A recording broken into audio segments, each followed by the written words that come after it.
Sheets and worksheets are at the very foundation of Microsoft Excel structure, serving as a canvas upon which you can build your data model, reports, and analysis.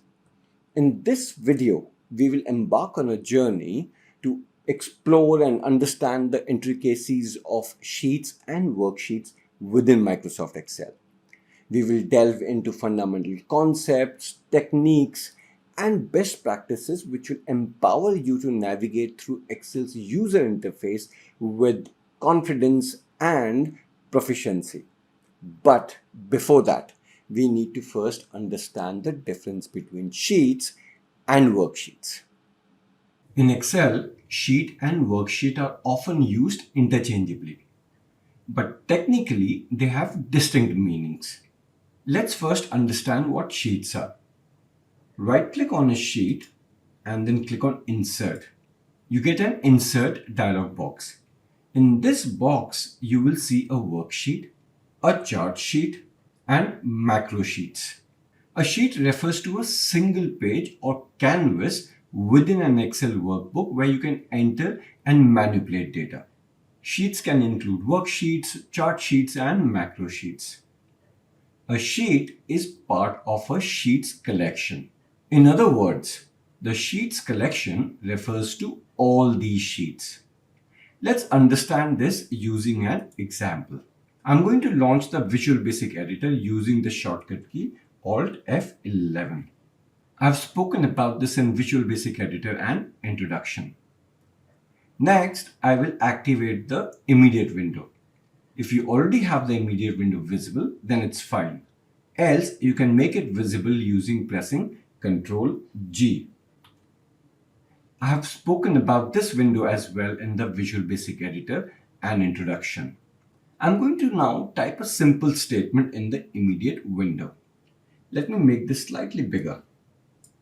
The statement that I'm going to use is this workbook dot sheets dot count. This workbook object refers to the workbook in which the VBA, which is Visual Basic for Applications, code is currently running. Do not think too much about this workbook object. I will talk about this workbook and active workbook objects in one of my next videos. So this statement, it returns the number of sheets in the workbook. Let's go ahead and let's press the enter key and see what happens. I get 1 as a result. This means that this workbook has 1 sheet. Let's go back and let's add a chart sheet now. So right click, insert, click on chart, click on OK. Let's go back to the Visual Basic Editor. What I'm going to do is I'm going to execute this statement again. Okay, see what happens when I press the enter key. This time I get 2. Now let's go back and this time we will add a macro sheet. Let's execute that statement again.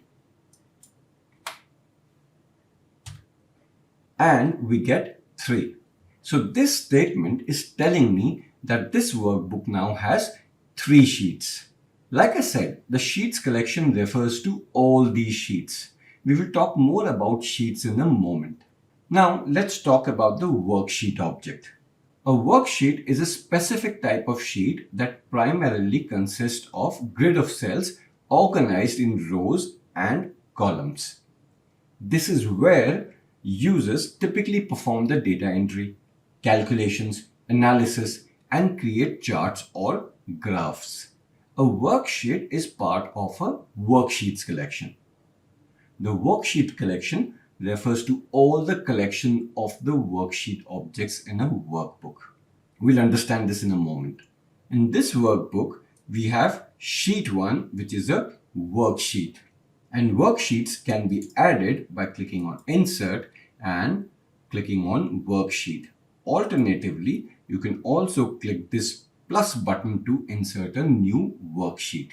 Let's go back to the Visual Basic Editor, and this time let's issue a slightly modified statement.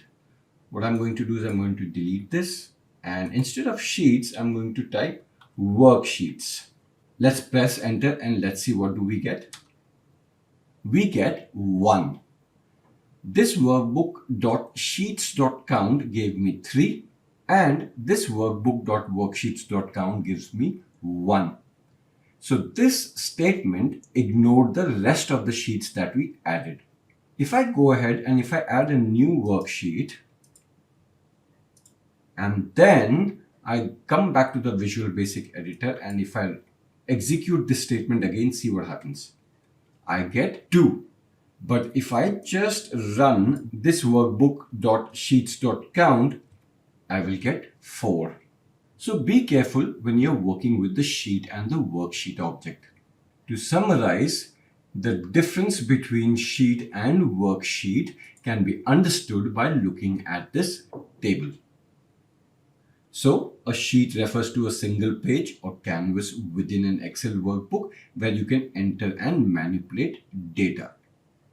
A worksheet is a specific type of sheet that primarily consists of grids of cells organized in rows and columns.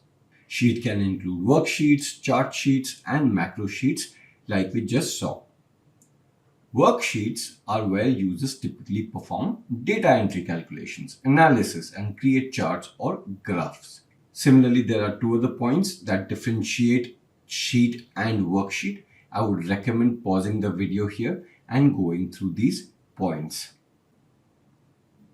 Now let's see how we can interact with the sheets and worksheets from VBA.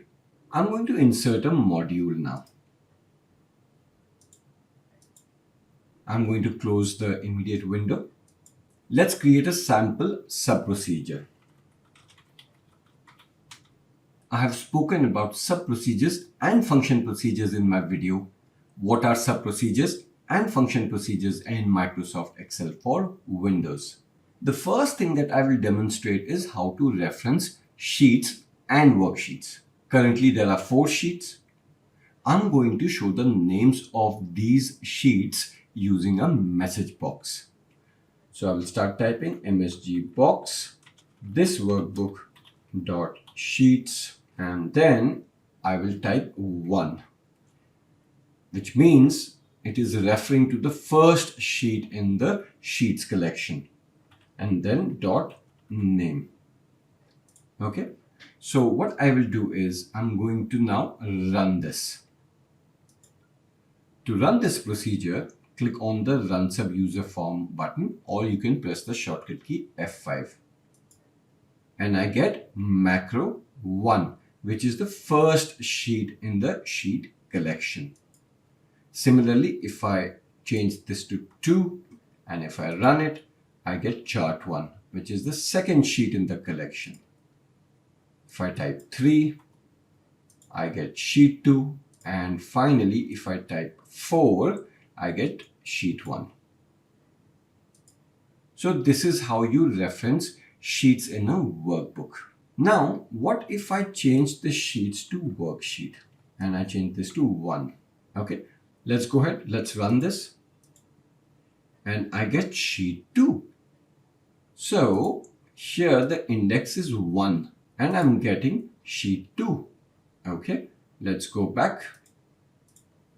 Let's change this to 2 and if I run this, I get sheet 1. If I type 3, see what happens.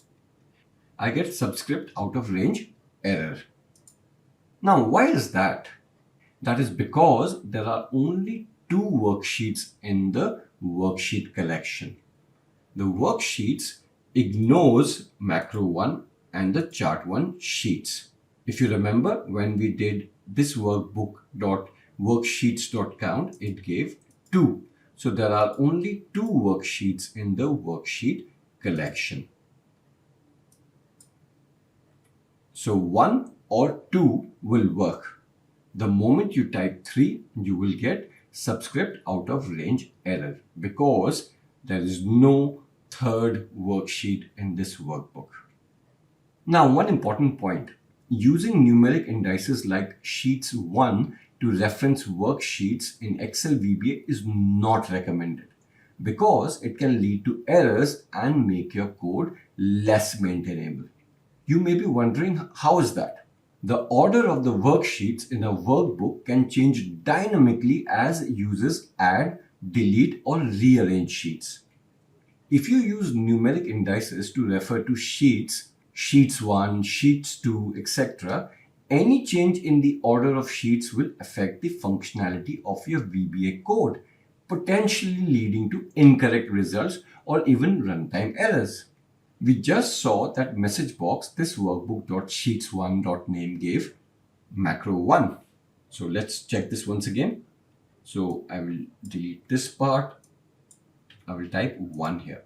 So when I run this, I get macro 1 because that is the first sheet in the collection. Now I'm going to change the order of the worksheets. What I will do is I will move sheet 2 in the beginning. What do you think we will get when we run that code again? Let's check it out. And we get sheet 2 instead of macro 1. So remember, avoid using numeric indices. I will now show you two better ways to reference a sheet or a worksheet. Instead of a number, you can specify the name of the worksheet. For example, this workbook.sheets sheet 1. You can do this. So if I run this, I get sheet 1. Now I'm going to demonstrate one more example. I'm going to talk about that in one of my future videos. But just for demonstration, I'm going to show it here. Let's delete this. Dim ws as worksheet, set ws is equal to this workbook.sheets sheet 1 message box ws.name. If I run this, I get sheet 1. If I change this to sheet 2 and if I run this, I get sheet 2. This is a better option than using index numbers. Having said that, there is a drawback of this method. If anyone makes changes to the names, for example, renaming a sheet or making a typo in the name, it can lead to runtime errors that are difficult to debug. Let's go ahead and let's test this. First, I will change this to sheet 1. Next, I will go and I'll rename sheet 1 to sample sheet. Now, if I run that code, see what happens. I get subscript out of range error. I'm getting this error because the code cannot find the worksheet with the name sheet 1. So what is the alternative? Now I will share what I normally do. I use something which is called a code name of the sheet. The code name of the sheet in Excel VBA is a unique identifier assigned to each sheet in a workbook. Unlike the visible name of a sheet, which users can change, the code name remains constant unless explicitly modified by the developer in the VBA editor. The code name is typically derived from the default name of the sheet when it was created. Example, sheet 1, sheet 2, sheet 3, and so on. However, it can be customized independently of the visible name. By default, the code name is used as a default variable name in VBA code when referencing the worksheet. So if you look here, this is the sheet name and this is the code name. So here, sample sheet is the sheet name and sheet 1 is the code name. Using code names reduces the risk of runtime errors caused by misspelling or incorrect sheet names. Since code names are fixed at design time, they provide a safer and more reliable way to reference worksheets in your VBA code. Let's go ahead and let's test this as well. So, what is the code name of sample sheet? It is sheet 1. And like I said, the code name can be used as a default variable name in VBA. So instead of this, I can actually type the code name like this. Set ws is equal to sheet 1. Now when I run this code, I get sample sheet. So if I go back and if I change this name to something else. Let's say Apple. And if I go back and run this code, the code will not break because I'm using the code name. So let's go ahead and let's test this. And I get Apple. So I hope it is clear what sheets and worksheets are and how to correctly reference them.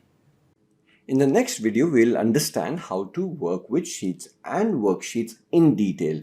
For example, how do we add them? How do we delete them? How do we hide them or even unhide them?